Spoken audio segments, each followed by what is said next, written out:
केला, जे शब्द वापरले गेले ते खरं म्हणजे या कोरटकरला महाराष्ट्रद्रोही म्हणून घोषित केलं पाहिजे. मी देशद्रोही म्हणणार नाही, पण हा महाराष्ट्रद्रोही आहे आणि महाराष्ट्रद्रोह्याला महाराष्ट्रात राहण्याचा मुळात अधिकारच नाही, तर रस्त्यावर फिरण्याचा तर दूर राहिला. 1 महिना झालाय आणि त्यावरून नवनवीन विषय आणून कोरटकराच्या पापावर पडदा टाकण्याचं काम वारंवार झालेलं आहे. त्याचं पाप ढाकण्याचं काम झालेलं आहे, पण अतिपाप कधीच लपत नाही आणि तो आज पकडला गेला काल. आता बघूया पोलीस त्याचा रिमांड किती दिवसासाठी घेतात की व्हीआयपी ट्रीटमेंट देतात, त्याला वाल्मिक कराड सारखं खाऊ पिऊ घालून सेवा करतात, हे आता दिसेल. परंतु एक आहे की कोरटकर सारखी प्रवृत्ती डोकं वर काढून फिरताच कामा नये महाराष्ट्रात. हे शिवप्रेमींनी आणि छत्रपती शिवरायांवर शिवछत्रपती संभाजीराजेवर प्रेम करणारी जनता हे नक्कीच करेल असा आम्हाला विश्वास आहे.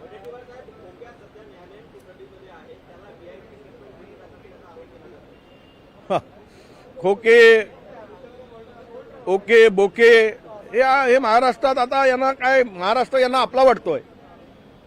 महाराष्ट्र म्हणजे खोकेबाजांना, गुंडांना हा सुरक्षित महाराष्ट्र वाटतोय. कारण सत्ताधारी जर या खोकेबाजाच्या गुंडांच्या पाठीमागे भक्कमपणे प्रामाणिकपणे इमाने इतबारे उभे राहत असतील तर त्यांना व्हीआयपी ट्रीटमेंट मिळणार. यात काय नवल आहे असं वाटून घेण्याचं कारण नाही.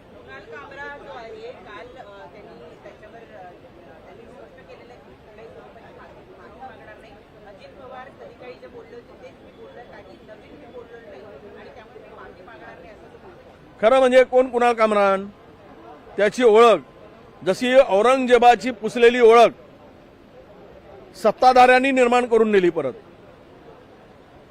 तो विस्मरणात गेलेला औरंगजेब, ज्याचा लवलेशही नव्हता, त्याची कबर पुन्हा खोदून काढली.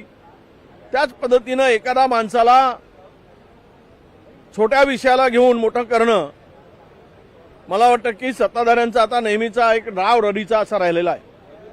याचं कारण असं आहे की कामरांच्या संदर्भात जे काही त्यांनी कविता केली किंवा स्टँडिंग कमिटी केली, खरं तर त्यात काही फार काही असं काही बोचणं नाही, नाव नाही, दुर्लक्ष करायचं.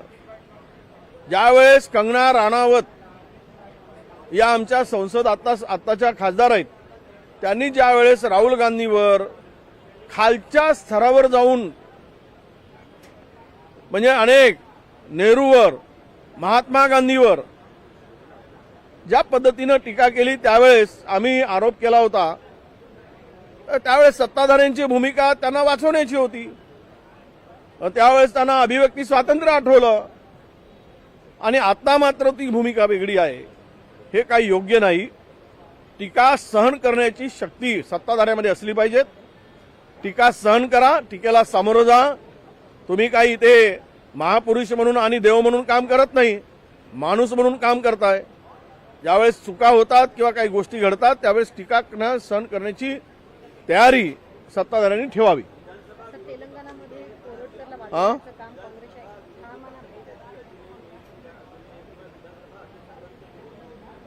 ते काल आम्ही विषय काढला. संख्याबळाचा विषय नाही आहे महाराष्ट्रामध्ये. सत्ताधाऱ्यांची इच्छा नसेल, काम रेटून आता पाहिलं आपण, विरोधकांचा गळचेपी करायची, तोंड दाबायचा, बोलूच द्यायचं नाही, एकतर्फा कारभार करायचं. हे आता अधिवेशन काय राहिलंय? कुठल्या याच्यावर चर्चा नाही, वेळ नाही, फक्त हे अधिवेशन लक्ष्यवेधी अधिवेशन झाला. लक्ष्यवेधीवर चर्चा म्हणजे हे अधिवेशन लक्ष्यवेधी अधिवेशन. त्याच्या पलीकडे या अधिवेशनाचा काही अर्थ राहिलेला नाही. म्हणून विरोधी पक्षनेता नियुक्तीचा आग्रह आम्ही केलेला आहे. नाही केलं तर नाही करायचं असेल तर नाही करतील, पण महाराष्ट्राच्या इतिहासामध्ये यांची नोंद कुठेतरी घेतली जाईल.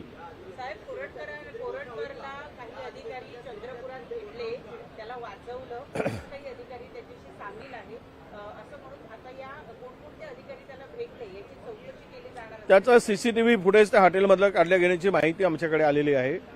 तिथे एक कोंडावार नावाचे अधिकारी आहेत, ते क्राईम ब्रांचला आहेत, ते भेटल्याची माहिती प्रथमदर्शनी आमच्याकडे आली आहे. आम्ही काय हॉटेलच्या वेटरकडे ती माहिती गोळा केली. त्यांनी त्या लोकांनी तिथल्या नाव गुप्त ठेवण्याच्या अटीवर कोंडावर नावाचे PI क्राईम ब्रांचचे ती त्याची सेवा करत होते हे आम्हाला माहिती मिळालेली आहे. आम्ही त्याच्यावर कारवाई करायची मागणी आता करतो आहोत. सर, परिणय फुके यांनी एक मोठा दावा केलेला आहे. त्यांचं म्हणणं आहे की तेलंगणामध्ये कोरटकर काँग्रेसच्या एका नेत्याच्या घरी लपून होता. काँग्रेसने कोरटकरला वाचवण्याचं काम केलं. त्याचा सर्टिफिकेट घेऊन यावं जर परिणय फुकेकडे असतील तर. तो कुठल्या पदावर होता, कोण होता, कधी त्याची नियुक्ती काँग्रेसमध्ये झाली, प्राथमिक कधी सदस्य झाला.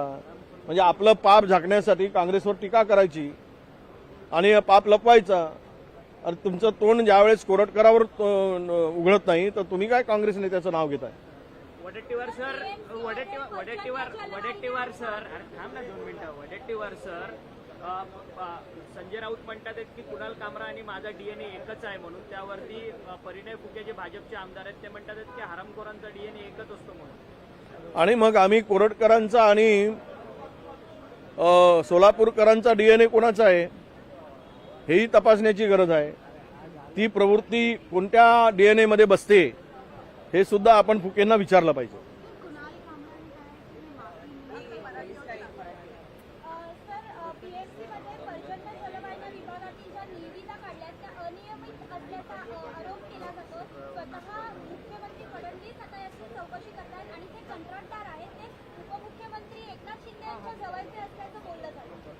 काय एकमेकाच्या, मला तर वाटतंय की औरंगजेबाची कबर खोदण्यापेक्षा एकमेकाच्या कबरी खोदा. मोठं पाप यातून बाहेर पडल्याशिवाय राहणार नाही आणि ते सगळं उघड होईल.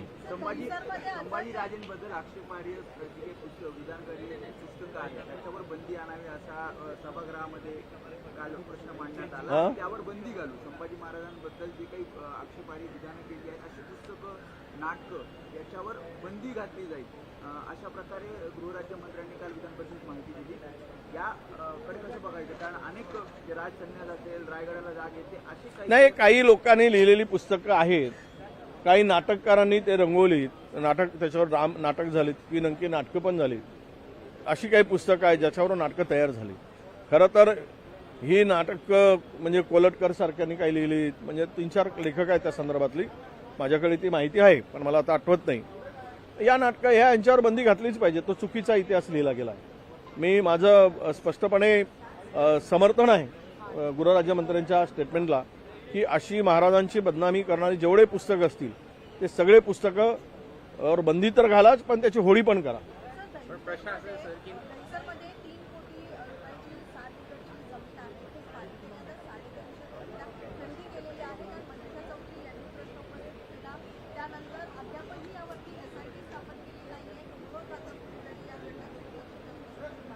सत्ताधारी आमदार जर म्हणत असतील तर भ्रष्टाचारामध्ये सरकार अखंड बुडालेला आहे असा त्याचा स्पष्ट अर्थ होतोय. आणि त्यालाच सत्ताधारी आमदार आम्ही विरोधक म्हणू तर हा विरोधकांचा आरोप असतो. सत्ताधारी पक्षाचे आमदार जर अशा प्रकारचा आरोप करत असतील तर मग याचा अर्थ स्पष्ट आहे की सरकार भ्रष्टाचाराला खतपाणी घालत आहे आणि भ्रष्टाचारांना कारवाई करायसाठी सरकारची हिंमत नाही. त्याच्या पाठीमागे सरकार खंबीरपणे उभा आहे. हाच मेसेज सरकारला द्यायचा आहे की आम्ही भ्रष्टाचारी असतील, महाराष्ट्र लुटणारे असतील, गैरप्रकार करणारे असतील, दरोडेखोर असतील, चोर असतील, डाकू असतील, लुटेरे असतील, हे काही तुम्ही बोंबला, आम्ही त्यांच्यावर कारवाई करणार नाही कारण ते आमचे सोबती आहेत असं सरकारला म्हणायचं असेल. कॉमेडियन कुणाल कामरा ने कहा है कि मैं माफी नहीं मांगूंगा. मैंने सिर्फ वही कहा है जो अजीत पवार ने एकनाथ शिंदे के बारे में पहले कहा था. अब क्या है कि देखो, देश संविधान पे चलता है. हमारे देश में डेमोक्रेसी है, हमारे देश में फ्रीडम है. जो हम स्पीच देते हैं उसके बारे में कुछ गलत है तो आप कोर्ट में न्याय मांगा सकते हैं. किसी को मारना, किसी की तोड़फोड़ करना, ये कहीं भी आपके कानून के हिसाब से कानून में बैठता नहीं है. अगर उन्होंने कुछ कहा है, गलत बोला है तो आप कोर्ट में जाओ, कोर्ट सजा सुनाएगा. तुम कौन होते हो उनको सजा देने वाले? अगर कामरान ये कहते हैं कि मैं माफी नहीं मांगूंगा, वो सच कह रहे हैं. उन्होंने तो ये भी कहा था कि अजीत दादा ने जो बात कही थी वो बात मैंने कही. अब इसमें मैं पढ़ूंगा नहीं, पर एक बात है कि कोई भी नेता ने ऐसी टीका जब होती है ना तो दुर्लक्ष करना चाहिए, उसके तरफ ध्यान देने की जरूरत नहीं है, उसको कॉमेडी के हिसाब से देखना चाहिए, लोगों को भी थोड़ा हंसने देना चाहिए और खुद अपने भी हंसना चाहिए. सर भाजप आमदार परिणय फुकेंनी आता एक गंभीर आरोप केलेला आहे. हिंदी चल रहा है बस. प्रशांत कोल्हापुर में कोर्ट में प्रेजेंट किया जाएगा जो भी शिवाजी महाराज के बारे में डेरोगेटरी कमेंट्स. नहीं, वो कोरटकर के बारे में शिव प्रेमी ने भी कहा है कि इसको हम लोग कोर्ट में आने दो. वो जो काम उन्होंने स्टेटमेंट किया था कि इसने महाराज का अपमान किया है तो हम लोग इसको छोड़ेंगे नहीं. मैं बोलता हूं कि शिव प्रेमी को कानून हाथ में लेने की आवश्यकता नहीं है. पर एक बात है कि ऐसे आदमी जो महाराज छत्रपति शिवाजी महाराज का जिस तरह से जिस भाषा में जिस शब्दों में इस्तेमाल करके अवमान किया है उसको महाराष्ट्र द्रोही करके घोषित करना चाहिए.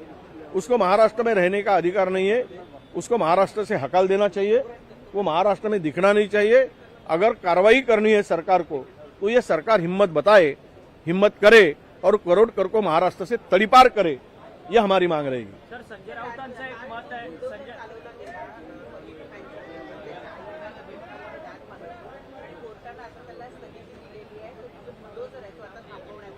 काय आहे, अतिक्रमण फक्त त्याच्या छावणीचा होता, पुढच्या टिनांचा होता, घराचं अतिक्रमण नव्हता. त्या लाईनीमध्ये जर अतिक्रमण पाळायचे असते सगळेच पाळावे लागले असते. पण एकदा एक बुलडोजरवर चालवायसाठी सुप्रीम कोर्टाने पण बंदी घातली. मग सुप्रीम कोर्टाचा अशा प्रकारचे निर्देश, आदेश मी म्हणत नाही, निर्देश आहेत ते योगी सरकारच्या संदर्भात होतं. सुप्रीम कोर्टाचा आदेश जरी योगी सरकारच्या पिटिशनवर असला तरी तो देश